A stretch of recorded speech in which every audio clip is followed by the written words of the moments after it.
Hello, ladies and gentlemen. This is Justin from Justin and Max Games, and I'm going to be doing another special two-player review.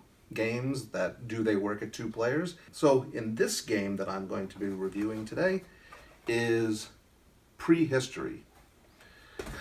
Now, let me tell you, folks, this might be one of the best games I've ever played. Period. This is a brilliant game. An absolutely brilliant game. It sits exactly where Justin likes games to be. It is a lot of thinking, a lot of planning, but if something doesn't work out, you could do something else. It is not a punishing game.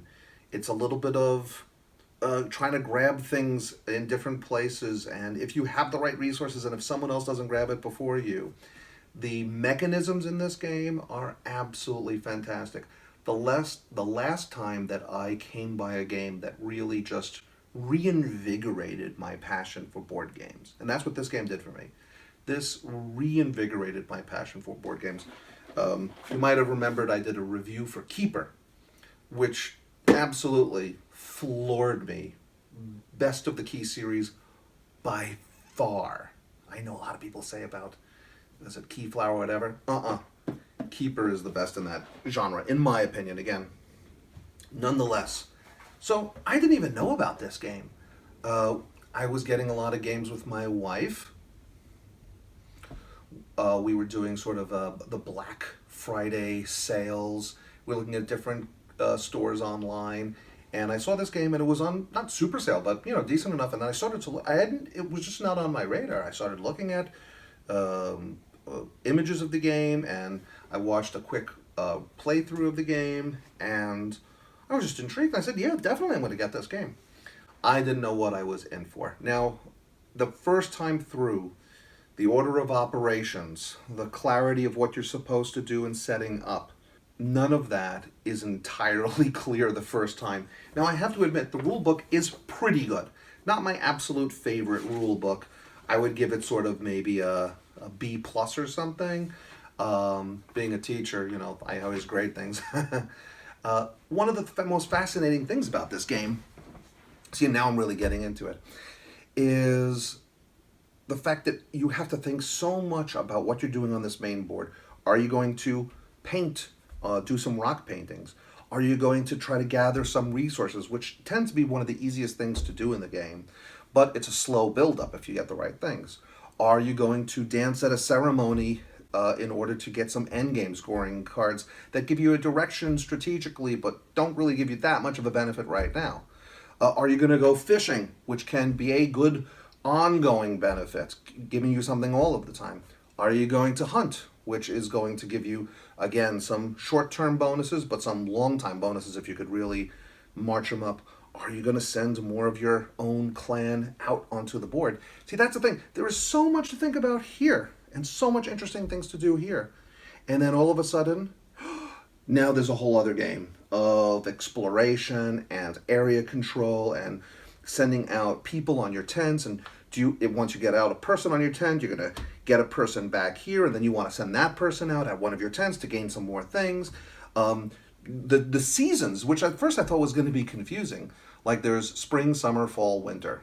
And spring, you're going to use the cubes that you get, and you get basically income every season. You don't really have control over what income you get. You have a little spindle, and then whichever way that spindle is facing the next year, that's what you get. Now, you might have some things left over from before, but you have what you have. And then you're going to spending those items in the various areas to get the various things that you want. But you always have to, and it's very painful, sacrifice something to the center of the board at these various plinths, sort of a sacrificial area. Are you going to sacrifice a fish and so forth? Because the reason that you're doing it that way is that later on, the things that you sacrificed there will be used in the summertime to go around the board, and everyone gets one opportunity to use the cube colors. Now they're not resources anymore. Now that have to be in different combinations. Now they have to be in suits. So you might use red, brown, yellow to get a hunt. But then later on in the summertime, you need 3 brown to do a big hunt, or maybe 1 brown to do. So much to think about in this game. The ceremony space, the turn order is not that critical in a two-player game. It's maybe a little bit exacerbated how much you have to manipulate it just to figure out what the turn order is going to be in the next year. So that probably is good in a 3 and 4 player game. It still works in a two-player game and it's still functional. It just doesn't have maybe as big an impact as you might have it. The interaction between the two boards is fantastic. There is nothing more I can say about this game. Oh, and then if you want to spend these development points, you get these development points, which you can get with fishing, which you can get with cards, ways of trading in things. You could trade in resources for more action points here, and then trade those action points for things that you actually need to maybe move on your board out there.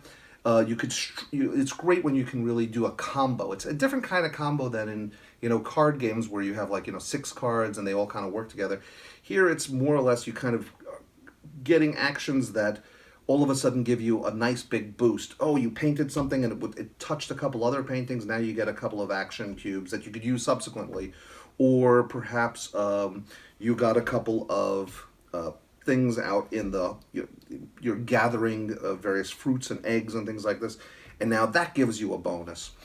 So many good things to say about this game, and in a two-player game, after you get used to it, we've played it now 5 times this week. The first time probably took us close to 2 hours, kind of inching our way through it, remembering what to do, correcting things. But by the third time, we were just snapping through it in about an hour, I would say.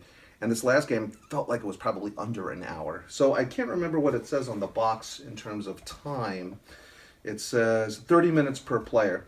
I would say that's just about right for when you're really like kind of chugging along. It might take longer with more players since there's probably less spaces to go to.